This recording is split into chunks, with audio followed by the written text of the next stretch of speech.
Bien, buenos días. Vamos a continuar con las clases de neuroanatomía. La parte de hemisferios cerebrales, la morfología interna. ¿Cómo son los hemisferios cerebrales por dentro? Cuando uno hace un corte o una sección de los hemisferios cerebrales, observa que en estos hay dos regiones bastante notorias. Una es la sustancia gris, que en realidad se ve de color marrón, y otra es la sustancia blanca, que en realidad se ve de color crema. La sustancia gris está representada en el cerebro, en los hemisferios cerebrales, por la corteza cerebral y los núcleos internos, que aquí vemos, los núcleos internos. La sustancia gris, como ya se sabe, está formada por cuerpos de neuronas, somas neuronales que están conformando agrupaciones específicas de acuerdo a su función.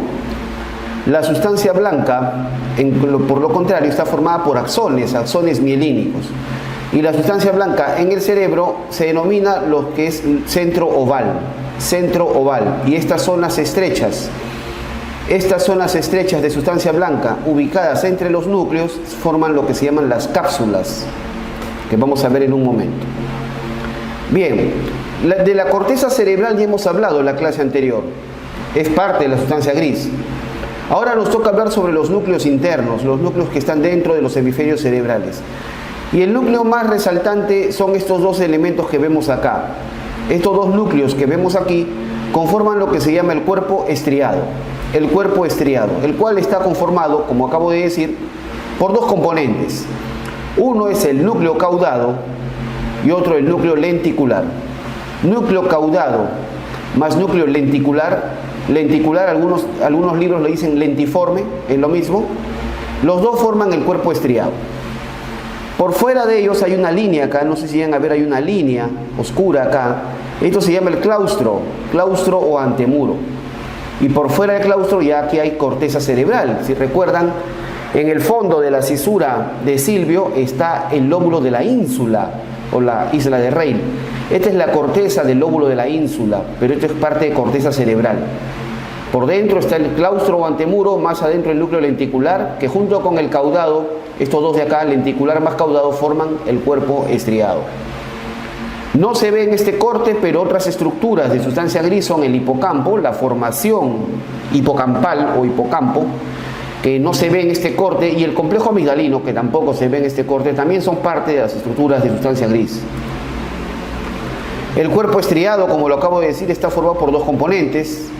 Núcleo caudado, miren la forma que tiene el núcleo caudado. La palabra cauda en latín significa cola, el núcleo con cola, de ahí viene la palabra, núcleo caudado, el núcleo con cola, es este núcleo que vemos acá. Y el núcleo lenticular o lentiforme, como lo ven acá, lentiforme o lenticular, llamado así por la forma de lente que tiene. ¿Correcto? Estos dos elementos forman el cuerpo estriado. El cuerpo estriado es integrante o conformante de lo que denominamos los núcleos basales.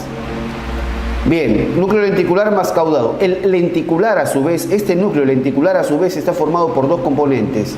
Uno es el putamen y otro el globo pálido. ¿Ok? Muy bien, bastante claro. Aquí lo vemos ampliada la imagen y a colores.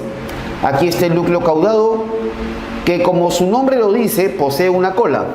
Cauda es cola. En el núcleo caudado describimos tres partes. La parte más anterior es la cabeza del núcleo caudado.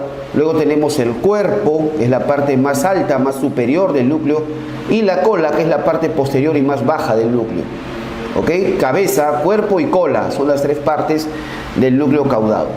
A su vez, el núcleo lenticular, representado aquí de color azul, estamos viendo desde afuera, lateralmente. Este núcleo lenticular está representado por dos componentes, el putamen y el globo pálido.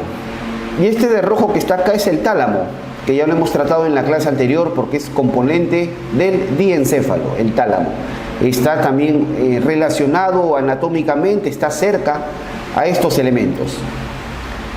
Al complejo amigdalino lo vamos a ubicar en el extremo anterior de la cola del núcleo caudado. Ahí encontramos al complejo amigdalino, que algunos le llaman comúnmente la amígdala cerebral, pero su nombre correcto es complejo amigdalino. Bien, en el corte transversal podemos observar aquí los tálamos, Ahí están los tálamos, tálamo derecho, izquierdo, estructuras más voluminosas del diencéfalo, que ya hemos tratado en la clase anterior. Entre ambos tálamos hay un espacio acá, este es el tercer ventrículo entre los dos tálamos, que en el 70% de las personas es cruzado por un elemento, hay una estructura acá, que comunica o une a los dos tálamos. Eso se llama la comisura intertalámica, que es una comisura gris formada por cuerpos neuronales, que está presente en el 70% de las personas y que atraviesa al tercer ventrículo comunicando a ambos tálamos.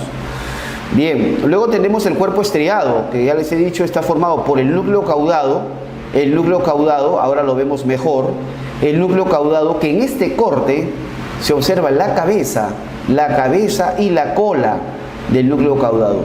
Por el corte horizontal no se ve el cuerpo. Hemos visto que el cuerpo el núcleo caudado tiene tres partes: cabeza, cuerpo y cola. El cuerpo es más alto, es más arriba. Entonces, en el corte horizontal pasa por cabeza y por cola nada más. Cabeza y cola el núcleo caudado, ¿correcto? Muy bien. Y por otra parte tenemos acá el núcleo lenticular, que junto con el caudado va a formar el cuerpo estriado. El núcleo lenticular o lentiforme por la forma de lente tiene dos partes: el putamen, la parte externa, putamen, y el globo pálido, la parte interna. Putamen y globo pálido. ¿Por qué se llaman así? Los antiguos griegos decían que el núcleo lenticular en un corte parece una tajada de una fruta. Eso eran los griegos, así lo describían. La palabra putamen viene del griego, que significa cáscara. Entonces es como la cáscara, y la pulpa es el globo pálido. Putamen y globo pálido son los dos componentes del núcleo lenticular. Entonces, putamen más globo pálido igual núcleo lenticular. Núcleo lenticular más caudado igual cuerpo estriado. ¿Ok? Y por fuera del lenticular tenemos esta línea medio oscurita, por fuera del lenticular, que ese es el claustro o antemuro. Perfecto. Y más afuera del claustro o antemuro, ya no lo he señalado acá, es la corteza del lóbulo de la ínsula, aquel lóbulo que encontramos abriendo la cisura de Silvio. Muy bien, bastante claro. Este es un corte vertical, un corte coronal. En este corte vertical coronal podemos observar, por ejemplo, el tálamo, podemos observar el hipotálamo, que está debajo del tálamo. Es un corte vertical, un corte coronal. ¿Se entiende? Esta es la parte derecha e izquierda, este es un corte vertical.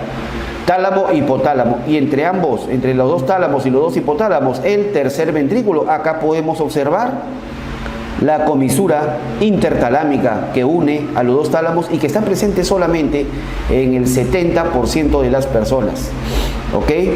Muy bien, tálamo, hipotálamo, perfecto. Luego tenemos el cuerpo estriado, que está formado por el putamen y el globo pálido. Perdón, disculpen, el cuerpo estriado está formado por el caudado y el lenticular. Aquí está el caudado. Miren qué se ve del caudado en este corte. En este corte vemos aquí arriba el cuerpo del núcleo caudado y abajo la cola. Entonces, del núcleo caudado es imposible en un solo corte ver todas sus partes.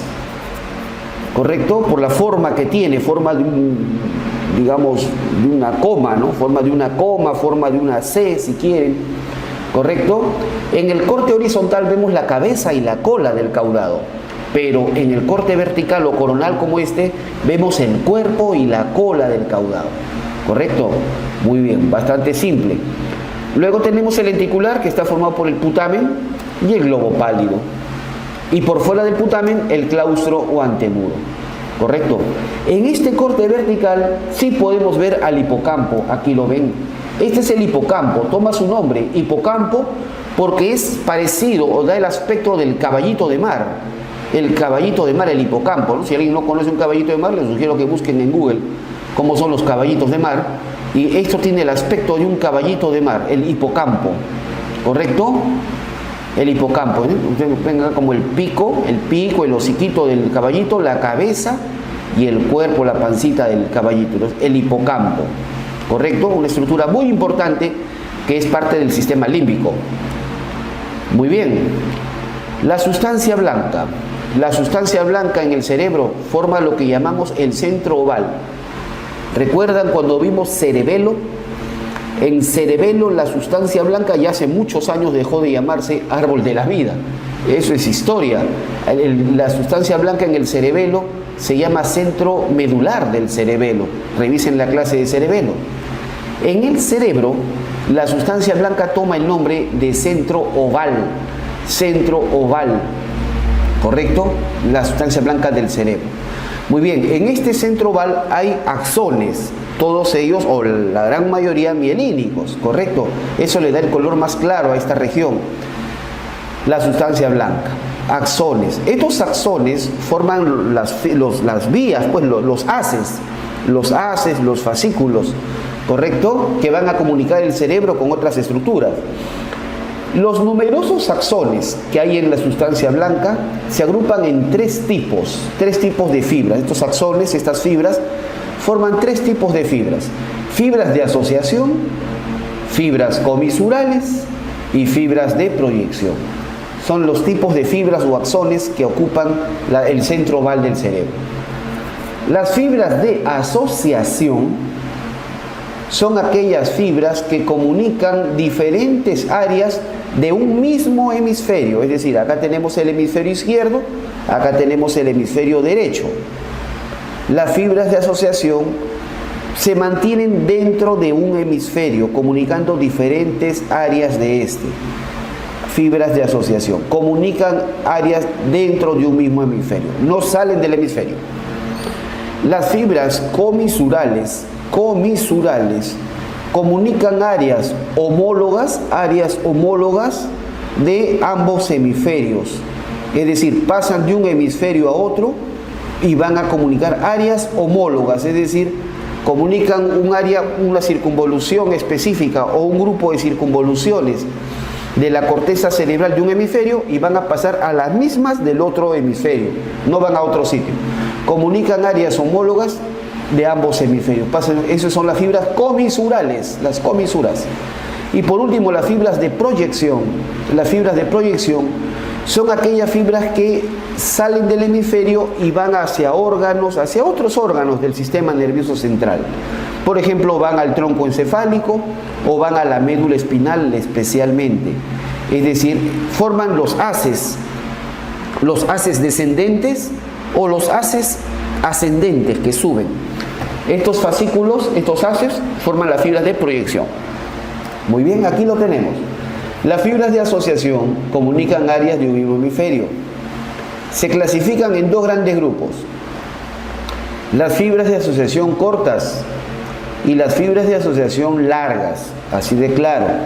Entonces ya saben, fibra de asociación, fibras que comunican diferentes áreas de un mismo hemisferio, se mantienen dentro de un hemisferio, del hemisferio derecho o del hemisferio izquierdo.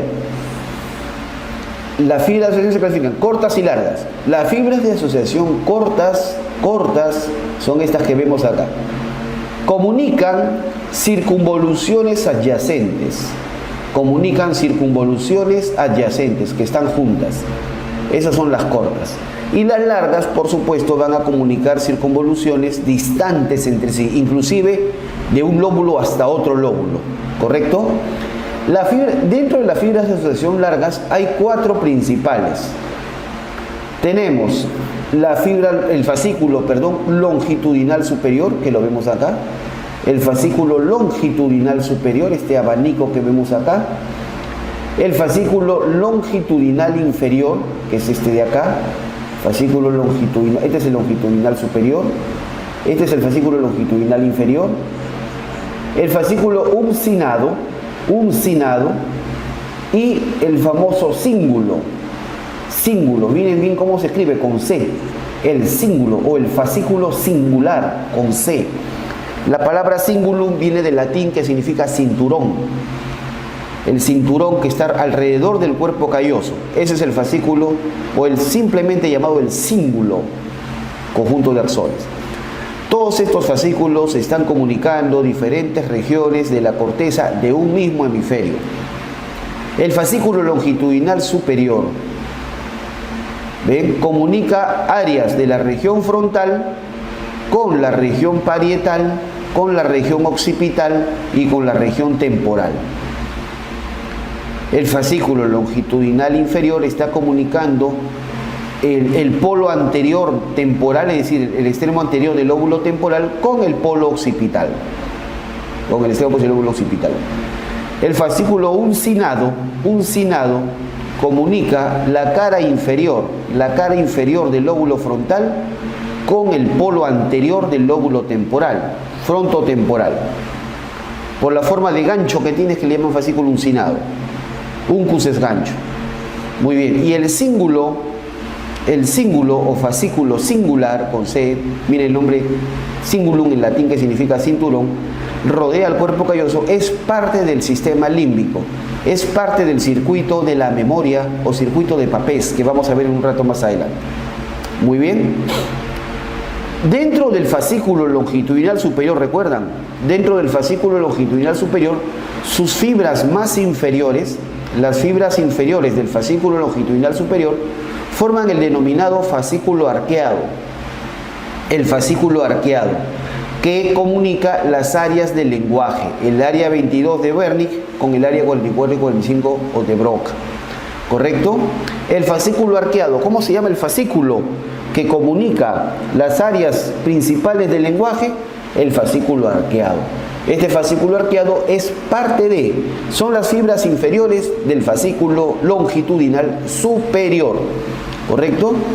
Y así como vimos en la clase de corteza, que si un paciente tiene una lesión en el área de Broca, se produce lo que llamamos la afasia motora, que es la incapacidad o la dificultad para expresar lenguaje, para expresar motoramente el lenguaje. Sin embargo, la comprensión está conservada. Al revés, si un paciente se lesiona el área de Wernicke, se afecta la comprensión, más no la fluidez, la capacidad de hablar. Me refiero a la capacidad de ejecutar motoramente el lenguaje. Pero la persona no comprende, por lo que comienza a aparecer parafasias, palabras sin sentido. Pero si un paciente, estas lesiones son en corteza, pero si tenemos un paciente que tiene una lesión intraparenquimal dentro del hemisferio cerebral y que afecta el fascículo arqueado, entonces se va a cortar la comunicación entre el área de Broca y el área de Wernicke. Eso se llama la afasia de conexión. Afasia de conexión. ¿Correcto? Cuando hay, por ejemplo, infartos o hemorragias o tumores intraparenquimales que afectan este fascículo arqueado, se va a producir la afasia de conexión, en la cual, si bien es cierto, tiene capacidad de fluidez para expresar verbalmente el lenguaje y tiene comprensión, al no haber comunicación, en estos pacientes se observa constantemente la repetición de las palabras para tratar de decir lo que él desea. Muy bien, ya hemos visto las fibras de asociación. Las fibras comisurales son fibras que van de un hemisferio a otro, del hemisferio derecho al izquierdo y del izquierdo al derecho, comunicando áreas homólogas entre sí. Las principales comisuras son estas: el cuerpo calloso, que lo tenemos acá, el famoso cuerpo calloso, que es la comisura más grande que hay. Si son fibras, son axones. Entiéndase entonces que el cuerpo calloso está formado por muchos axones. Se calcula alrededor de 10 millones de axones, es decir, sustancia blanca. El cuerpo calloso está formado por sustancia blanca, alrededor de 10 millones de axones que pasan de un hemisferio a otro. Es la comisura más voluminosa, el cuerpo calloso. Aquí estamos observando el cuerpo calloso en un corte medio sagital, en un corte por la mitad. Cuerpo calloso. En este cuerpo calloso, en este corte, describimos algunas porciones. A esto se le llama el pico del cuerpo calloso. A esto se le llama la rodilla del cuerpo calloso. Todo esto es el cuerpo o tronco del cuerpo calloso. Y la parte posterior se llama rodete o esplenio del cuerpo calloso. Entonces, las partes del cuerpo calloso en un corte sagital son pico, rodilla, cuerpo o tronco, rodete o esplenio. ¿Correcto? Esas son las partes del cuerpo calloso en un corte sagital. Luego tenemos la comisura blanca anterior, ¿la ven acá? Ubicada detrás del pico del cuerpo calloso, por encima de la lámina terminal. ¿Recuerdan? Cuando vimos esto es hipotálamo. Forma parte del límite anterior del diencéfalo, la comisura blanca anterior. Esta comisura blanca anterior tiene como función principal comunicar las dos áreas olfatorias de ambos hemisferios, ¿correcto? Por ese motivo es que la percepción olfatoria no tiene lateralización. No tiene lateralización. No es que uno huela con una narina el lado derecho o con la narina derecha el lado izquierdo. No es así. No hay lateralización en la función olfatoria. Eso se debe a la cantidad importante de fibras que interconectan las dos áreas olfatorias a través de la comisura blanca anterior. Luego tenemos la comisura blanca posterior, ubicada encima de los tubérculos cuadrigéminos. Si recuerdan, este es el mesencéfalo, parte del tronco encefálico. Esto es el acueducto de Silvio, que comunica tercero con cuarto ventrículo. En el mesencéfalo, detrás del acueducto de Silvio, está lo que llamamos la placa tectal. La placa tectal o placa cuadrigémina, los tubérculos cuadrigéminos. Encima de ellos está la glándula pineal o epífisis, parte del diencéfalo, componente principal del epitálamo, ya lo hemos estudiado. Entre la epífisis, debajo de la epífisis, pero encima de la placa tectal, ahí está la comisura blanca posterior. La función principal de esta comisura blanca posterior es que comunica a los núcleos parasimpáticos de Edinger-Westphal, que son núcleos del tercer par craneal. Son núcleos del tercer par craneal que se encuentran en el mesencéfalo y que son responsables de la contracción de la pupila cuando hay un estímulo de luz muy intenso. ¿No? Cuando hay un estímulo de luz muy intenso, las pupilas se contraen. Eso se llama miosis. Y esta miosis es gracias a unos núcleos parasimpáticos que están en el mesencéfalo y que pertenecen al tercer nervio craneal y se denominan los núcleos de Edinger-Westphal. Son bastante conocidos. Entonces, cada núcleo de Edinger-Westphal es responsable de la miosis del ojo de ese lado, ¿correcto? Pero cuando ustedes hacen la evaluación en un paciente y estimulan, por ejemplo, con la linterna uno de los ojos del paciente, se observa que el ojo estimulado, por supuesto, en un paciente normal, digamos, el ojo, digamos, estimulado hace miosis. Sin embargo, el ojo que no está estimulado también hace miosis. ¿Por qué? La pregunta es ¿por qué? Porque los núcleos de Edinger-Westphal se intercomunican a través de la comisura blanca posterior. La respuesta miótica del ojo no estimulado, ¿correcto? La respuesta miótica del ojo no estimulado, ¿correcto? Digamos, como siguiendo al ojo que está siendo estimulado, eso se llama el reflejo consensual. Reflejo consensual, es decir, los dos ojos están en consenso. Si uno hace miosis, el otro también. Muy bien. Y vemos acá la comisura del fornix. Ustedes recuerdan, ya hemos visto en la clase anterior, este es el fornix. Y la comisura del fornix es la que va a comunicar este fornix derecho con el fornix izquierdo. A esta comisura del fornix es la que se le llama trígono cerebral. Y es parte del sistema límbico. Bien, y las fibras de proyección. Estas fibras de proyección son aquellas que se originan en un hemisferio cerebral y van a salir del hemisferio cerebral, pero van a ir hacia otros órganos del sistema nervioso central, por ejemplo, al tronco encefálico o a la médula espinal. Estas fibras de proyección forman los fascículos ascendentes, por ejemplo, fascículos que venían desde la médula espinal, por ejemplo, los fascículos espinotalámicos, ¿recuerdan? Espinotalámicos que van a ir de la médula espinal hasta el tálamo, son fibras que están entrando al hemisferio cerebral, entonces son fibras de proyección ascendente. Fibras de proyección descendente, por ejemplo, el fascículo córtico-espinal, el haz piramidal, que va desde la corteza hasta la médula espinal, fascículo descendente. Todo este grupo, este conjunto de fascículos forman, ¿ven estas líneas acá? Es como una corona, la corona radiada. Todas las fibras de proyección forman la llamada corona radiada. Y estas fibras que están separadas a nivel de la corteza, todas estas fibras, para poder salir del hemisferio cerebral o poder llegar a él, todas fibras se concentran en estas regiones que están entre los núcleos que hemos visto, los núcleos internos del cerebro.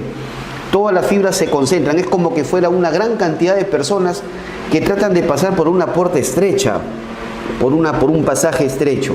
Entonces eso va a generar una alta concentración de gente. De la misma manera, la gran cantidad de fibras que están dispersas a nivel de la corteza, todas estas fibras se van a concentrar, se van a agrupar en estos pequeños pasajes que están ubicados entre los núcleos internos del cerebro. Estos pasajes son las denominadas cápsulas. Las cápsulas. Y tenemos 3 cápsulas importantes: la cápsula interna, la cápsula externa y la cápsula extrema. Veámoslas. La cápsula interna, aquí vemos en el mismo corte horizontal que hemos revisado hace un rato. Si ustedes recuerdan, esta es la cabeza del núcleo caudado y aquí está la cola del núcleo caudado. Aquí está el núcleo lenticular con sus 2 porciones: putamen, globo pálido. Y acá por fuera el claustro o antemuro, y más afuera la corteza del lóbulo de la ínsula. ¿Correcto? Aquí anda el tálamo. Muy bien, estos pasajes de sustancia blanca es lo que denominamos cápsulas. La cápsula interna es la más gruesa de las 3 cápsulas, la cápsula interna, ¿correcto? Presenta 3 partes: el brazo anterior, como lo vemos ahí, brazo anterior, la rodilla y el brazo posterior. El brazo anterior se localiza entre la cabeza del núcleo caudado y el núcleo lenticular. El brazo posterior se localiza entre el tálamo y el núcleo lenticular. Y la rodilla está ubicada entre los 3. ¿Correcto? Muy bien. Entonces, en la cápsula interna reconocemos brazo anterior, rodilla y brazo posterior. ¿Por qué es importante la cápsula interna? Desde el punto de vista de la neuroanatomía, la cápsula interna es sumamente importante porque allí se concentran la cantidad de fibras que están saliendo de la corteza cerebral y que están bajando hacia el tronco encefálico o hacia la médula espinal. Y de la misma manera hay fibras que están ascendiendo y están concentradas. Son pasajes donde hay una alta concentración de fibras. Por lo tanto, una pequeña lesión a ese nivel genera toda una catástrofe anatómica porque afecta una gran cantidad de fibras, trayendo una sintomatología o signología florida en el paciente, ¿no? Muy bien.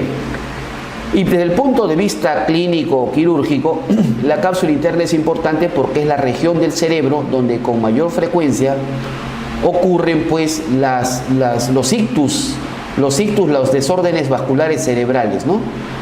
Los desórdenes vasculares cerebrales, los más frecuentes son los intraparenquimales, y dentro de los intraparenquimales tenemos los isquémicos, y la zona que más se afecta con frecuencia es la cápsula interna. Es la cápsula interna. ¿Correcto? Muy bien. Así de claro. Perfecto. Luego tenemos entonces brazo anterior, rodilla, brazo posterior. Aquí en este esquema, muy didáctico, muestra los principales fascículos o haces que pasan por cada una de las porciones de la cápsula interna.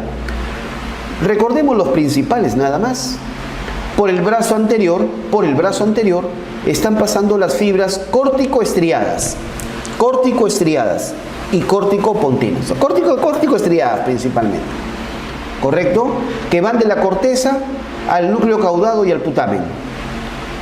Por la rodilla pasa el fascículo córtico-nuclear o córtico vulvar, como le llaman acá, es lo mismo.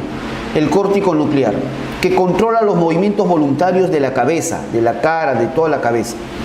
Mientras que por el brazo posterior está pasando el fascículo córtico espinal. Esos son los principales. Y que controla el movimiento voluntario de todo el hemicuerpo contralateral. Entonces, repito, ¿cuáles son los 3 principales fascículos que deben recordar que pasan por la cápsula interna? Muy fácil. Por el brazo anterior, fibras córtico-estriadas. Por la rodilla, fibras córtico-nucleares. Ya no se les llama así córtico-vulvares, eso es antiguo. Córtico-nucleares. Y por el brazo posterior, el fascículo córtico-espinal o haz piramidal. ¿Correcto? Que tienen que ver con la motricidad. El córtico nuclear o córtico vulvar es responsable de los movimientos voluntarios de la hemicara contralateral. Y el córtico espinal es responsable de los movimientos voluntarios del hemicuerpo contralateral. Muy bien. Bien, acá tenés precisamente lo que les estoy mencionando. Esto no deben olvidar. ¿Se acuerdan el homúnculo de Penfield, el homúnculo motor? De acá se va a originar el sistema piramidal. Este sistema piramidal está representado por el haz córtico nuclear y el haz córtico espinal. El haz córtico nuclear se origina en el tercio inferior de la circunvolución prerolándica o frontal ascendente. Tercio inferior de la circunvolución prerolándica o frontal ascendente es la zona que va a inervar la cara, la laringe, la cabeza, ¿correcto? Y estas fibras pasan por la rodilla de la cápsula interna. El haz córtico nuclear ocupa o desciende por la rodilla de la cápsula interna. Mientras que el resto de la circunvolución prerolándica, tercio medio, tercio superior y la zona interna, que era el lobulillo paracentral, donde está representado el resto del cuerpo, forman el haz córtico espinal o haz piramidal, que ocupa el brazo posterior de la cápsula interna. Muy bien. Las fibras que pasan por la cápsula externa y la cápsula extrema. La cápsula externa es la que se ubica entre el núcleo lenticular y el claustro o antemuro. Ven acá esta línea blanca. Esa es la cápsula externa. Entre el núcleo lenticular, específicamente el putamen, y el claustro o antemuro. Esa es la cápsula externa. Y por fuera de ella, la cápsula extrema. Por fuera del claustro, entre el claustro y la corteza del lóbulo de la ínsula. ¿Correcto? Muy bien. Esos son entonces las cápsulas. Estas cápsulas no tienen mayor importancia. Por la cápsula externa, por ejemplo, también están bajando fibras córtico-estriadas. Eso sí hay que mencionarlo. Muy bien. Y se acabó la morfología interna. Hablemos un poquito, unas palabras sobre los núcleos basales, que en los libros lo encuentran también así, como ganglios basales, es lo mismo. ¿Cuáles son los núcleos basales? ¿Cuáles son los componentes? Los núcleos basales está conformado por 3 componentes. El cuerpo estriado, localizado en los hemisferios cerebrales. El núcleo subtalámico de Lewis, localizado en el diencéfalo, lo vimos en el subtálamo, en el diencéfalo. Y la sustancia negra o locus niger, localizada en el mesencéfalo. ¿Correcto? Esos son los componentes de los núcleos basales. Cuerpo estriado, núcleo subtalámico, sustancia negra. El cuerpo estriado, como ustedes ya saben perfectamente, está formado por el núcleo caudado y el núcleo lenticular. El núcleo caudado, que está pintadito acá de marrón, y el núcleo lenticular, que está formado por 2 componentes, el putamen y el globo pálido. Ellos forman el cuerpo estriado. Por otro lado, el núcleo subtalámico o núcleo de Lewis, ubicado en el diencéfalo. Y por último, la sustancia negra o locus niger, localizada en el mesencéfalo. Muy bien. Desde un punto de vista filogenético, evolutivo, hablamos de 2 componentes. El paleoestriado o simplemente el pálido a secas. En los textos en idioma original, en inglés o en francés, los libros mencionan el pálido, el pallidum, le dicen en latín el pallidum, a secas, no dicen globo pálido. Dicen, cuando hablan solamente pálido a secas, se refieren al paleoestriado. Y eso está representado por el globo pálido. Eso no hay vuelta que darle. El paleoestriado es el globo pálido, recontra fácil. Mientras que el neoestriatum, como le llaman en algunos libros, o estriado a secas, es el neoestriado, está formado por el caudado y el putamen. Esto es importante saber diferenciar para entender los libros de neuroanatomía o neurociencias en idioma original, porque muchos de los libros que están traducidos al castellano están mal traducidos. O sea, los traducen literalmente, parece que los tradujeran por Google, y por supuesto eso causa confusión o estudios erróneos en los alumnos de acá. Entonces, una cosa es decir cuerpo estriado y otra cosa es decir estriado. Cuerpo estriado es núcleo caudado y núcleo lenticular. Eso es cuerpo estriado. Caudado más núcleo lenticular. Núcleo lenticular incluye putamen y globo pálido. Pero si yo digo estriado a secas, estriado, me estoy refiriendo solamente al caudado y al putamen. Retiro al globo pálido. El globo pálido es parte del paleoestriado. ¿Ok? Eso es parte del lenguaje de los núcleos basales. Bien, ¿qué función tienen los núcleos basales?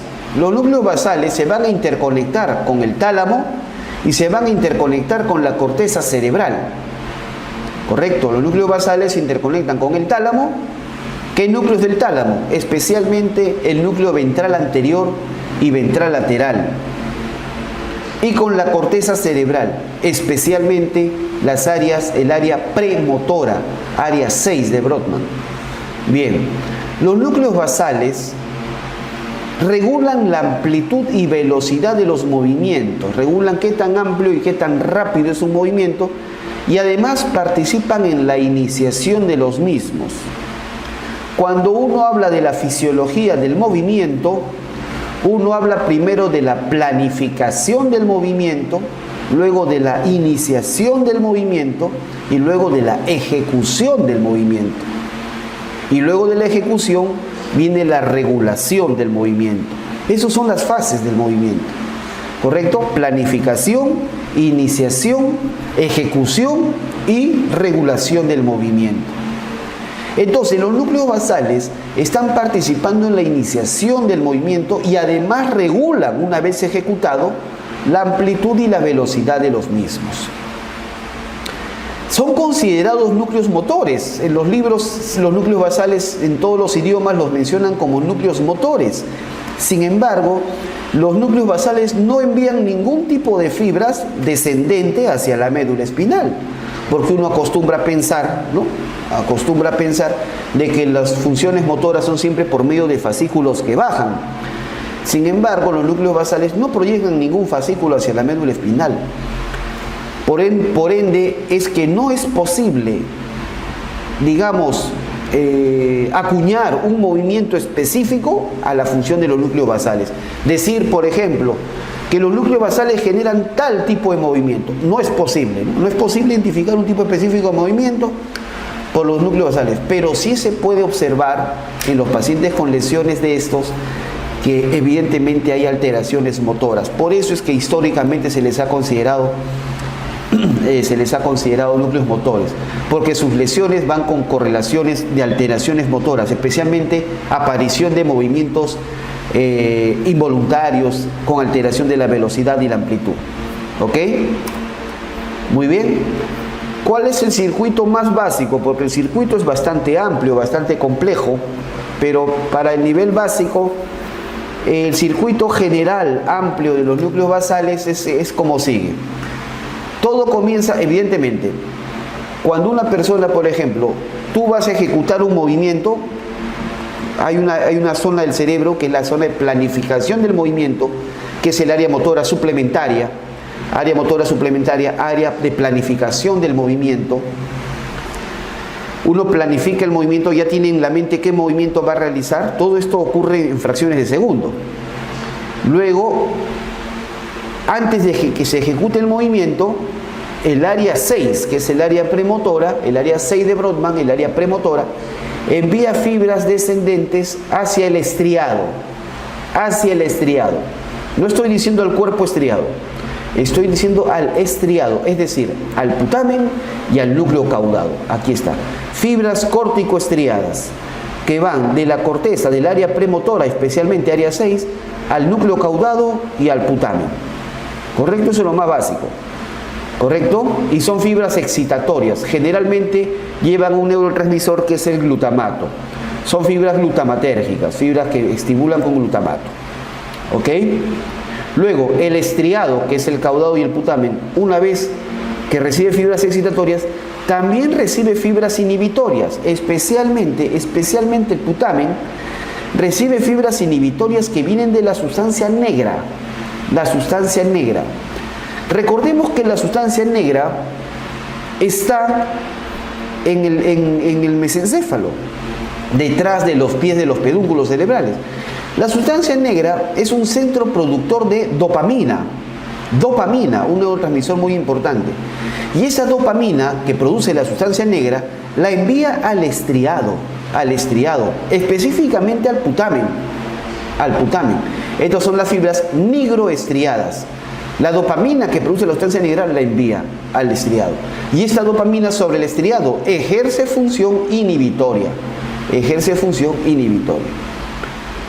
Luego, el estriado, que ya recibió fibras, manda fibras al pálido. ¿Correcto? Y del pálido manda fibras al tálamo. ¿Ven ustedes acá? Fibras al tálamo. Son las fibras pálido-talámicas que son inhibitorias. Y el tálamo, todo lo que recibe, lo manda nuevamente a la corteza. Fibras tálamo-corticales que son inhibitorias. Y así se regula el movimiento. ¿Correcto? Muy bien. Sí, está claro. Bien, algunas correlaciones clínicas. La degeneración del estriado, por ejemplo, del caudado, más que todo es el caudado. Ustedes saben que el estriado está formado por caudado y putamen, pero la degeneración, la atrofia del núcleo caudado se asocia con la famosa enfermedad, la corea de Huntington, que como seguramente han leído, la corea de Huntington es una enfermedad pues de orden genético, ¿no? Autosómica dominante de alta penetrancia, ligada al brazo corto del cromosoma 4, ¿correcto? Se produce por una mutación y una repetición exagerada de un triplete de bases nitrogenadas, citosina, adenina y guanina, ¿correcto? Entonces, y que se ve que es netamente hereditaria, ¿no? Entonces, en esta enfermedad se observa que hay una degeneración del estriado, especialmente hay una atrofia de la cabeza del núcleo caudado, es lo que se ve claramente. Por otro lado, la lesión anóxica, por ejemplo, por un desorden vascular cerebral, la anóxica, el poco aporte de oxígeno, ¿no? La lesión anóxica bilateral de los globos pálidos produce la bradicinesia grave, ¿correcto? Hace un tiempo salió un dibujito animado en los cines, ¿se acuerdan de Zootopia? Donde se veía que había en la ventanilla de un lugar atendía un perezoso, creo que tenía movimientos sumamente lentos. Perfecto, eso es bradicinesia. Eso es bradicinesia. Eso es movimientos lentos, bradilento, movimientos lentos. Eso se produce por una lesión anóxica bilateral de ambos globos pálidos.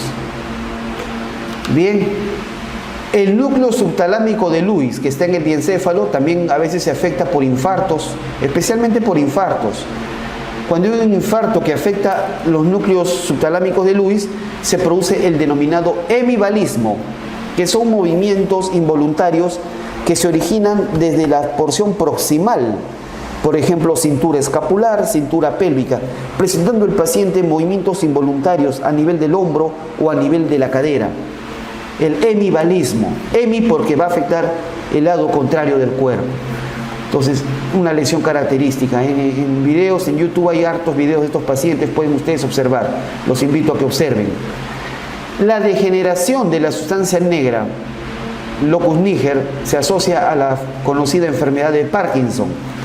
La enfermedad de Parkinson se produce por degeneración, por pérdida de las neuronas, es una enfermedad degenerativa de las neuronas de la sustancia negra, obviamente con la consecuente caída de la dopamina, que ya no la puede enviar al estriado como hemos visto. ¿Ok? Eso produce la famosa enfermedad de Huntington, enfermedad de Parkinson. Muy bien, correcto, simple. Se acabó núcleos basales. Y veamos unas palabritas del sistema límbico. Cuando uno habla de sistema límbico, habla de un sistema bastante amplio. Un sistema bastante amplio. Está conformado por una serie de componentes. El primero de todos, para entenderlo básicamente, es el lóbulo límbico, pintado acá de celeste. El lóbulo límbico de Broca fue descrito por este neurocirujano, Paul-Pierre Broca, el mismo del área del lenguaje, en 1861. Estamos hablando ya de casi 160 años, ¿no? Bien, lóbulo límbico de Broca. Y todas las estructuras que se relacionan a él, el hipocampo, el complejo amigdalino, el rinencéfalo, que a su vez tiene una serie de estructuras, el tálamo, núcleo anterior, el hipotálamo, la zona medial y núcleo mamilar, y el área, la región más anterior del lóbulo frontal, eso es lo que se llama ahora el neolímbico, las áreas 9, 10, 11, 12, 46 y 47. Empezamos por el lóbulo límbico, el lóbulo de Broca. ¿Por qué le llamó lóbulo límbico? La palabra limbo significa borde o margen. borde o margen. Le llamó lóbulo límbico. Broca lo definió como la porción de corteza cerebral que está bordeando, que está rodeando al cuerpo calloso y al mesencéfalo. ¿Correcto? La porción de corteza cerebral que bordea o rodea al cuerpo calloso y al mesencéfalo. De ahí su nombre, lóbulo límbico de Broca. Está conformado por estos elementos, como ven acá, la circunvolución paraterminal. Delante de ella, la circunvolución subcallosa. Luego, la circunvolución del cuerpo calloso, que rodea al cuerpo calloso. La circunvolución del cuerpo calloso, o llamada también circunvolución del cíngulo. Hace un momento hemos visto que el cíngulo son unas fibras de asociación que están dentro del cerebro, pero lo que nosotros vemos en la superficie es la circunvolución del cíngulo. Luego, esto termina atrás, la circunvolución del cíngulo en su extremo posterior se estrecha bruscamente debajo del rodete o esplenio del cuerpo calloso. Esta estrechez de la corteza se denomina el istmo. Y este istmo permite que la circunvolución del cíngulo se comunique con la circunvolución del hipocampo.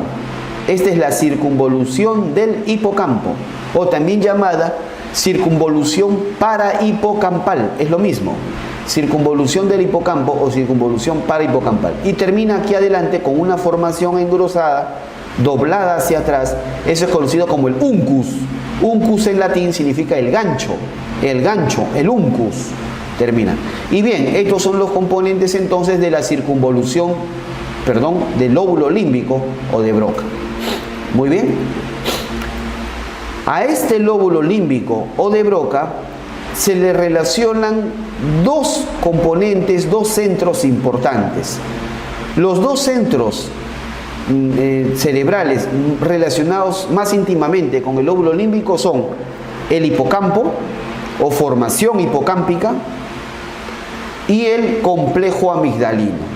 Esos son las dos estructuras, las dos principales estructuras que se relacionan al lóbulo límbico de Broca son la formación hipocámpica, el hipocampo simplemente, y el complejo amigdalino. El hipocampo, aquí está, el hipocampo está localizado profundamente por dentro de la circunvolución del hipocampo. Hemos dicho hace un momento que la circunvolución del hipocampo es parte del lóbulo límbico de Broca. Es corteza cerebral, pero el hipocampo es lo que está por dentro de la circunvolución del hipocampo. La formación hipocámpica es integrante del sistema límbico, por supuesto. Es la estructura que da inicio y término al circuito reverberante de la memoria o circuito de Papez. El famoso circuito de Papez o circuito de la memoria comienza y termina en el hipocampo. ¿Y cuál es la función del hipocampo? Es esencial, muy importante en la adquisición de nuevos aprendizajes, de nuevas memorias, lo nuevo que uno aprende, ¿correcto? Aquí está el hipocampo, ¿ven? Con su formación de caballito de mar. Muy bien, este es el doctor Papez, neurólogo y psiquiatra, que en 1937, en la primera mitad del siglo XX, logra describir los componentes de un circuito mediante el cual la corteza cerebral mantiene el control sobre las emociones y el aprendizaje. Él fue el primero en proponer el término sistema límbico, como un sistema de control de las emociones. ¿Correcto? Poquito de historia nada más, una pincelada de historia para no aburrirlos. Ustedes saben que 2 años después, 1939, comienza la Segunda Guerra Mundial y 2 años más adelante, 1941, ocurre el ataque japonés a Pearl Harbor y Estados Unidos ingresa a la guerra y como consecuencia toda la economía norteamericana se concentró en la guerra y todos estos estudios por los grandes neurólogos, neurocientíficos de la época quedó un poco en el olvido. Por eso que los estudios de Papez hizo un montón de aportes, sin embargo, prácticamente no tuvo grandes reconocimientos por estos aportes. Pero luego va a haber otro neurólogo que rescata sus estudios y lo vamos a ver más adelante. Este es el famoso circuito de Papez, que comienza y termina en el hipocampo. Del hipocampo sigue la fimbria del fornix, luego el fornix, que está acá, este es el fornix. El fornix termina en el núcleo mamilar del hipotálamo. De este núcleo mamilar del hipotálamo sale un fascículo, que es el fascículo mamilotalámico o fascículo de Bigdasir, y que va, como su nombre lo dice, del núcleo mamilar al núcleo anterior del tálamo. Y el tálamo, como ya sabemos, tiene por costumbre de que todo lo que recibe lo manda a la corteza cerebral. Manda fibras tálamo, ¿a dónde? A la corteza, a la circunvolución del cíngulo. Fibras tálamo singulares. De estas pasa al cíngulo, que es el fascículo, y del fascículo regresa a la circunvolución del hipocampo, a la corteza entorrinal, que es el área 28 de Brodmann, y de ahí al hipocampo. ¿Correcto? Muy bien. ¿Por qué este circuito tiene que regresar? Uno se pregunta. ¿Por qué este circuito de la memoria que comienza en el hipocampo, o sea, lo que uno aprende, lo que uno capta como memoria inmediata, ¿por qué tiene que terminar nuevamente en el hipocampo? Porque la tendencia natural de nuestro cerebro es no guardar la información. Esa es la tendencia natural. No es que guardemos toda la información. Por eso están ustedes acá matriculados tratando de aprender anatomía y les está costando esfuerzo, ¿verdad? Tienen que estar leyendo, revisando hasta que por fin se vaya grabando en la corteza cerebral. ¿Por qué nuestro cerebro no almacena y guarda de una vez todo sin que nos cueste tanto esfuerzo? Esa es la pregunta lógica que uno se hace. Porque la información externa es demasiada. Es demasiada. Uno está constantemente, mientras esté en vigilia, inclusive en algunas etapas del sueño también, el cerebro está siendo estimulado por diferentes cosas. Por ejemplo, yo para llegar acá, en el camino veo un montón de gente, me cruzo con gente, etcétera, ¿correcto? Me veo los autos, los carros. Entonces, toda esa información uno la capta. Imagínense, uno va por la calle y de pronto ve alguna persona que hace algo y que a uno le llama la atención. Pero conforme pasan las horas uno lo olvida, ¿no? O ustedes recuerdan exactamente a quién vieron ayer, a todas las personas que vieron ayer. No, uno olvida. Toda esa información está por debajo de nuestro umbral de atención y precisamente uno olvida. Pero cuando uno concentra la atención en algo y trata de recordarlo, es ahí donde estimula al circuito de Papez. Este circuito de Papez, si bien es cerrado y tiende a volver al mismo sitio, la circunvolución del cíngulo tiene conexiones con toda la corteza cerebral, de tal manera que cuando pasa el estímulo por el circuito de Papez, esto trata de grabar en el resto de la corteza la información. Eso está en el umbral de atención. Cuando uno ya concentra la atención en algo, entonces, por ejemplo, algo visual, uno quiere recordar algo visual. Todos recuerdan, por ejemplo, cuando Cueva falló el penal frente a Dinamarca en el Mundial de Rusia, ¿verdad? Algo visual que uno lo tiene grabado en la mente. Todos lo recuerdan. Tantas veces lo han repetido que uno claramente lo recuerda.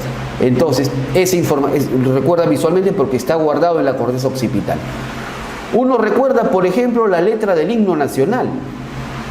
Recuerda la letra, recuerda el lenguaje, tiene áreas de lenguaje guardadas ahí, etcétera, ¿correcto? Y es precisamente porque el circuito de Papez. ¿Dónde se guarda finalmente la memoria? Dentro de las neuronas, dentro de los enlaces de los aminoácidos, las proteínas intraneuronales. Ahí se guarda nuestra memoria. Pero para llegar a ese nivel hay que estar ejercitando y ejercitando. Uno cuando ejercita muchas veces algo, lo termina guardando. Por ejemplo, todos ustedes saben de memoria cómo llegar a su casa. Saben perfectamente cómo llegar a su casa. Saben, incluso podrían ir hasta con los ojos vendados, caminar dentro de su casa. Conocen cada uno de los espacios. Entonces es por la memoria, porque tanto ha sido ejercitado por eso que ya está guardado en la corteza cerebral. Y el circuito de Papez cumple esa función. Es un estímulo para guardar la memoria. Ok.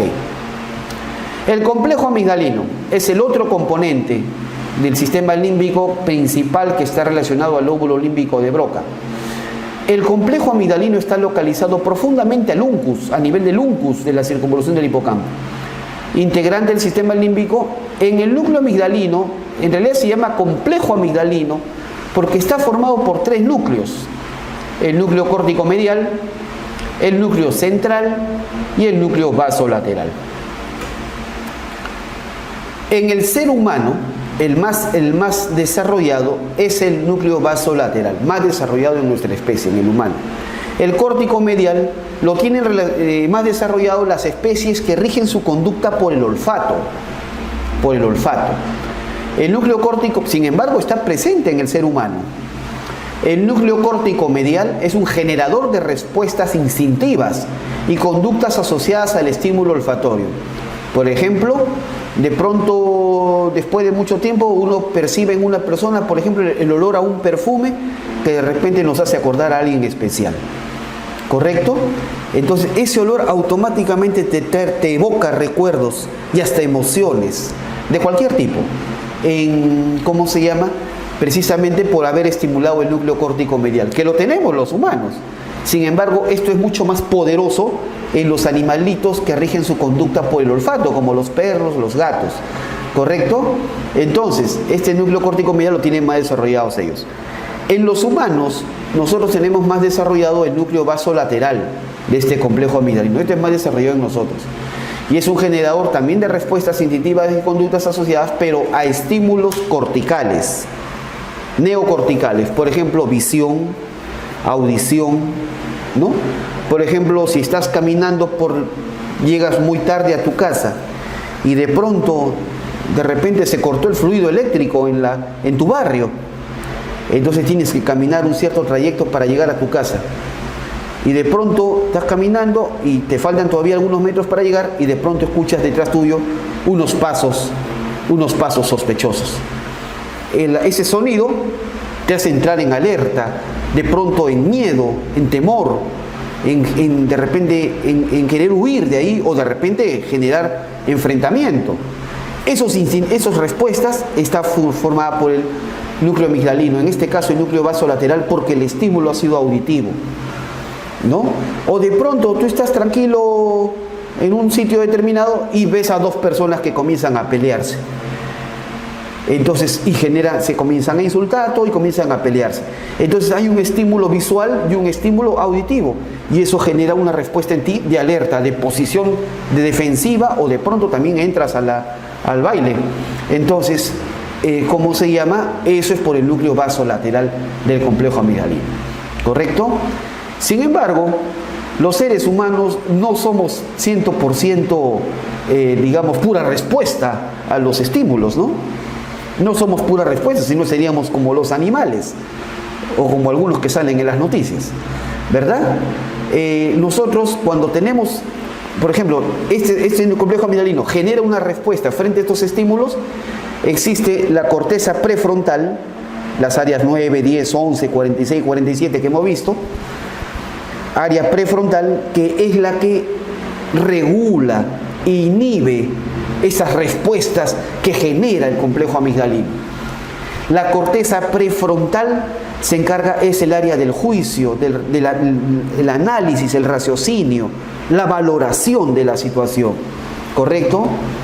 Si tú ves 2 personas peleándose en la calle y de pronto tú no conoces a ninguno de los 2 y aparentemente los 2 están en igualdad de condiciones, etcétera, etcétera, bueno, pues tú valoras, ¿me meto o no me meto? Comienzas a razonar, bueno, no, estoy apurado, me esperan en tal sitio, esta persona no la conozco, están en igualdad de condiciones, no me meto. ¿Me dejo entender? Pero de pronto si tú ves que una persona mucho más grande, joven, de repente le está agrediendo a una persona adulto mayor o a un niñito, ¿no? Entonces ahí sí es diferente la valoración de la situación, ¿no? ¿Estamos de acuerdo? Entonces la corteza prefrontal es la que te va a regular esa situación. ¿Me dejo entender? Bien, muy sencillo. Así funciona entonces este complejo amigdalino y la corteza prefrontal. Aquí vemos en esta imagen que el complejo amigdalino está recibiendo parte de las fibras de la función olfatoria. Ese es el núcleo córtico medial, ¿correcto? Y que en el ser humano también llegan, ¿ve? Y eso nos da recuerdos de acuerdo a las percepciones olfatorias. Bien, y este doctor de acá, Paul MacLean, Ustedes saben que la Segunda Guerra Mundial comenzó en 1939, 2 años después que Papez describiera su circuito. 2 años después más, 1941, Estados Unidos entra a la guerra, toda la economía norteamericana a la guerra, pero la guerra termina en el 45. La guerra termina en 1945 y Estados Unidos pues acumula la mitad de la economía mundial,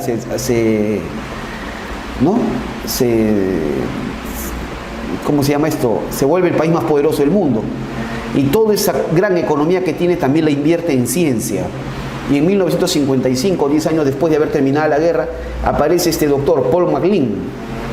Paul MacLean, que rescata la teoría de Papez y él más bien amplía los estudios del sistema límbico. Y él crea esta teoría, la teoría del cerebro triuno, es decir, dice que las personas, que todos tenemos 3 cerebros en uno. Es como que el cerebro hubiera sido por la evolución construido como una casa de 3 pisos. Primero formó uno, luego otro y otro. Entonces, hablamos de 3 cerebros. Todos los seres vivos tenemos, los seres humanos tenemos 3 cerebros. Un cerebro protorreptiliano, que está formado por el tronco encefálico y es compulsivo, estereotipado, netamente automático.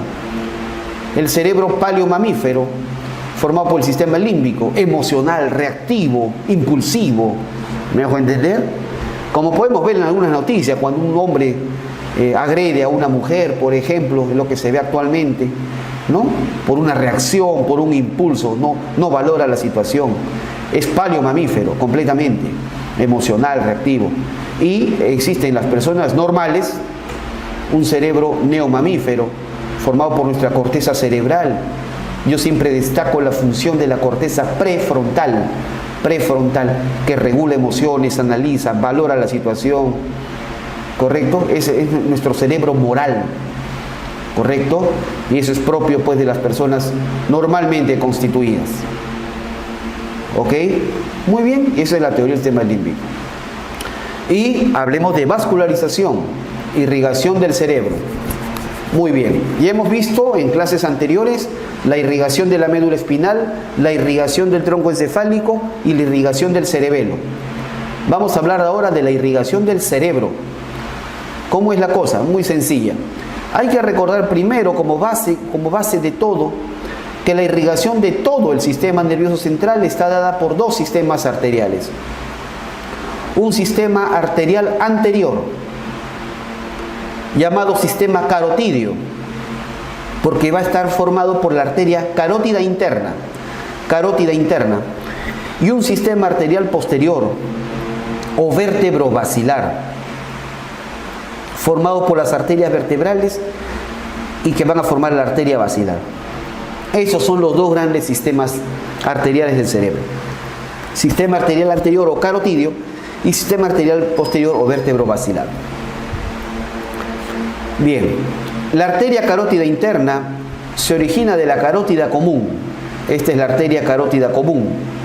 La arteria carótida común a nivel del borde superior del cartílago tiroides de la laringe, a nivel del borde superior de la manzana de Adán, ¿correcto? Y a nivel de la vértebra C4. La carótida común se divide en 2. Carótida externa, llamada así porque no entra al cráneo, y carótida interna. La carótida interna, llamada así porque va a entrar al cráneo. Bien, esta carótida interna tiene un pequeño recorrido en el cuello, pero no da ninguna rama ahí. La carótida interna no da ramas a nivel cervical. Luego, cuando entra al cráneo por el conducto carotídeo, que está formado en la porción petrosa del temporal y por el agujero rasgado anterior, y entra al cráneo y atraviesa al seno cavernoso, este de azul que ven acá, atraviesa el seno cavernoso. Una vez que atravesó al seno cavernoso, ya está dentro del cráneo. La primera rama intracraneal que da la carótida interna es la arteria oftálmica. Y luego se divide en 3 ramas: la arteria cerebral anterior, la cerebral media y la comunicante posterior. se dividen esas tres ramas. Aquí lo podemos ver de abajo. Aquí está la carótida interna, cortadita, la carótida interna, que ya entró al cráneo. Su primera rama es su primera rama intracraneal, es la oftálmica, ¿correcto? Que aquí no la vemos en este corte. Luego, la carótida interna se va a dividir en tres ramas. Uno, la cerebral anterior, acá la tenemos, la arteria cerebral anterior. Dos, la cerebral media, que es la más gruesa, es la rama más gruesa de la carótida interna. Y la comunicante posterior, no sé si la llegan a ver acá. Acá también se ve, carótida interna, cerebral anterior, cerebral media, que es la más gruesa. A esta cerebral media también le llaman arteria silviana, porque recorre la cisura de Silvio. Y la tercera es la comunicante posterior, Muy bien. La cerebral anterior la vemos acá. Recorre la cara medial, la cara interhemisférica del hemisferio cerebral. Como vemos acá, la cerebral anterior va a irrigar principalmente la cara interna, la cara medial del hemisferio cerebral. Es la principal arteria de la cara medial, de la cara interna o interhemisférica del hemisferio cerebral. Circunda, ven ustedes, la cerebral anterior, circunda, rodea al cuerpo calloso. Muy bien. Y este es su territorio de la ACA, arteria cerebral anterior. Miren, ¿ve? Irriga la cara inferior del lóbulo frontal, la cara interna del lóbulo frontal y parte del parietal. Es decir, irriga los 2/3 anteriores, de la cara interna del hemisferio cerebral. Sumamente importante. ¿Por qué es importante recordar esto? Porque aquí, ¿recuerdan este lobulillo? El lobulillo paracentral. De la clase anterior de corteza cerebral vimos lobulillo paracentral.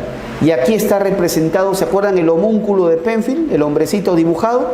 Aquí está representado el miembro inferior. Por lo tanto, los infartos, las lesiones de arteria cerebral anterior afectan motoramente y sensitivamente al miembro inferior del lado contrario. Por fuera, también tiene una pequeña porción en la parte más alta del hemisferio cerebral, la parte más alta de la cara externa. Muy bien. La cerebral media es la más gruesa de las tres ramas de la carótida interna. La cerebral media, o llamada también arteria silviana, porque recorre la cisura de Silvio. Va de medial a lateral, alejándose de la línea media. Comienza en la línea media y se aleja. ¿Estamos claros? Hacia la cara lateral del hemisferio cerebral. Aquí vemos un corte coronal, un corte vertical. Aquí está la cerebral media. Esta cerebral media comienza en la carótida interna y se aleja. De medial tiene trayecto hacia afuera, lateral. ¿Correcto? Antes de llegar a la corteza del lóbulo de la ínsula, la cerebral media se divide en dos ramas, como pueden ver ustedes acá. En dos ramas. Rama superior y rama inferior. ¿Correcto? Estas son las ramas superficiales, ramas que van a salir a la superficie de la corteza cerebral. Rama superior, rama inferior. Entonces, en la cerebral media se describen tres porciones. Esta primera porción, porción troncular, o sea, antes de dividirse, y luego rama superior y rama inferior. De la porción troncular, es decir, al inicio de la cerebral media, en su primera porción, en la troncular, da este conjunto de arterias que vemos acá. Estas son las arterias lentículo-estriadas, que van a irrigar cuerpo estriado, pero especialmente van a irrigar la cápsula interna. Entonces, las principales arterias que irrigan la cápsula interna, que hemos visto hace un rato, son las arterias lentículo-estriadas, ramas de la cerebral media. ¿Correcto? Muy bien. Y luego se divide en una rama superior y una rama inferior, no sé si llegan a verla, rama superior y rama inferior, que se distribuyen por la cara externa, por la cara lateral del hemisferio cerebral. No se complica en la vida, muy sencillo. Aquí vemos, todo este es el territorio de la cerebral media. La cerebral media es la principal arteria de la cara externa del cerebro. Así como vimos, la principal arteria de la cara interna es la cerebral anterior, la principal arteria de la cara externa de la cara lateral es la cerebral media. ¿Correcto? Muy bien. Y tenemos su rama superior y su rama inferior. En la cara externa, recordemos especialmente, están las áreas del lenguaje. Las áreas del lenguaje. El área motora, el área de Broca, está irrigada por la rama superior de la cerebral media. El área de Wernicke, el área comprensiva del lenguaje, sensorial del lenguaje, está irrigada por la rama inferior de la cerebral media. Muy bien, muy sencillo. Nada más. Y aquí vemos, la cerebral media también irriga el polo anterior del lóbulo temporal. Muy bien. Y luego la cerebral posterior. Esta arteria cerebral posterior no es rama de la carótida interna. Es rama de la arteria basilar, ¿se acuerdan? Del sistema vértebro-basilar. Es la rama terminal de la arteria basilar, sistema vértebro-basilar.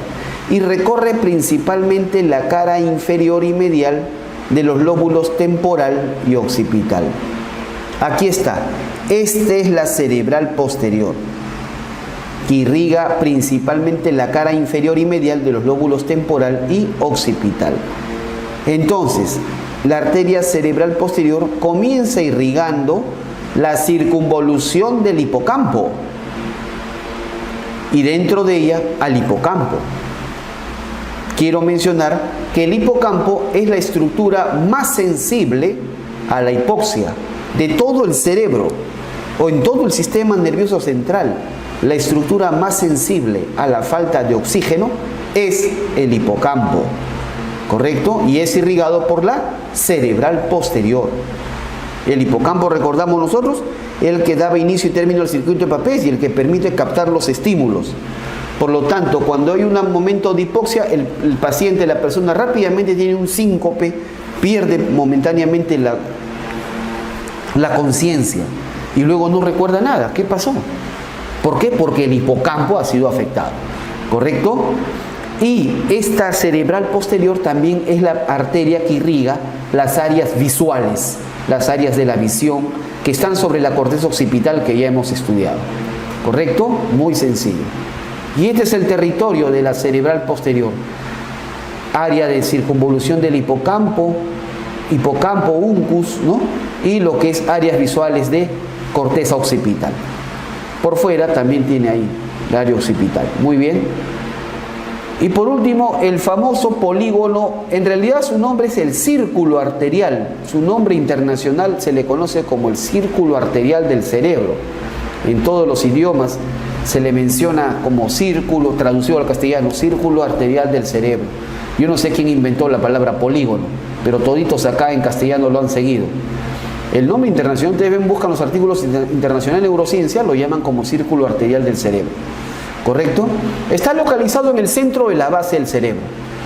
La importancia del polígono de Willis es que comunica el sistema carotidio con el sistema vértebro-basilar. Comunica los dos grandes sistemas arteriales, el sistema anterior carotidio con el posterior vértebro-basilar, por medio de las arterias comunicantes posteriores. Ahí está el polígono de Willis. ¿Cómo está conformado? Por las arterias cerebrales anteriores, las cerebrales posteriores. Observen ustedes, esta es la carótida interna. Esta es la carótida interna, que se dividía en tres ramas, como les conté. Cerebral anterior, cerebral media o silviana y la comunicante posterior. Y aquí están las vertebrales, estas son las arterias vertebrales y esta es la arteria basilar, que se termina dividiendo en las dos cerebrales posteriores. Las cerebrales posteriores son ramas de la basilar, son parte del sistema vértebro-basilar. Las cerebrales anteriores y cerebrales medias son parte del sistema carotídeo, sistema anterior. Las cerebrales anteriores se comunican entre sí, valga la redundancia, por la arteria comunicante anterior. Mientras que la carótida interna da la comunicante posterior que comunica a la carótida interna con la cerebral posterior que viene de la basilar. Por lo tanto, las comunicantes posteriores son las arterias que comunican a los dos circuitos arteriales, anterior o carotidio y posterior o vértebro-basilar. ¿Correcto? El polígono de Willis tiene una importancia también desde el punto de vista neuroquirúrgico. Aquí es una región donde tiene una gran predilección, una gran frecuencia de formación de aneurismas. Cuando pregunten, por ejemplo, no sé si captan, los aneurismas son la dilatación de la pared de una arteria. Dilatación, por supuesto, con un adelgazamiento de la pared de la arteria. Forma como un globito al lado de la arteria, con alto riesgo de ruptura y, por supuesto, de la consecuente hemorragia. Generalmente producen hemorragias subaranoideas que, dependiendo del volumen, pueden llegar a ser catastróficas y fatales. ¿Correcto? Bien. Cuando te pregunten ¿en qué arterias del cerebro son más frecuentes los aneurismas? ¿En qué arterias son más frecuentes los aneurismas cerebrales? La respuesta correcta actualmente, de acuerdo a las estadísticas, pero estadísticas bien ajustadas, es la arteria comunicante anterior. Yo sé que muchos me pueden contradecir, pueden decir que es la comunicante posterior. Sin embargo, sigo sosteniendo, por un tema estadístico, por un tema de frecuencias, ¿correcto? Es la comunicante anterior. Con una ventaja muy ajustada, es la más frecuente de presentar aneurismas. ¿Correcto? En segundo lugar, muy cercano, sigue la comunicante posterior. Y en tercer lugar, sigue la cerebral media. ¿Correcto? Entonces, sigo sosteniendo, la arteria cerebral donde con mayor frecuencia se presentan aneurismas es la comunicante anterior. Segundo lugar, comunicante posterior. Tercer lugar, cerebral medio. Muchas veces los aneurismas son de causa idiopática, es decir, no sabemos, puede deberse a defectos congénitos, pero no tienen tanto un componente familiar o hereditario. Pero hay aneurismas que sí, se ven que hay un cierto patrón hereditario, patrón familiar. Si por ahí preguntaran en un examen de concurso, los aneurismas hereditarios o los aneurismas familiares más frecuentes, ¿en qué arteria se dan? Se dan en la cerebral media. ¿Y saben dónde se dan? Se dan justo donde la cerebral media se divide en rama superior e inferior, ahí se dan. ¿Correcto? Esos son los sitios más frecuentes entonces de presentación de estas patologías. ¿Ok? Muy bien. Y bueno, como ya les conté, los dos grandes sistemas arteriales, anterior o carotídeo y posterior o vértebro-basilar, se comunican por las arterias comunicantes posteriores. Muy bien, bastante claro. Gracias por su atención. Continuamos la siguiente clase.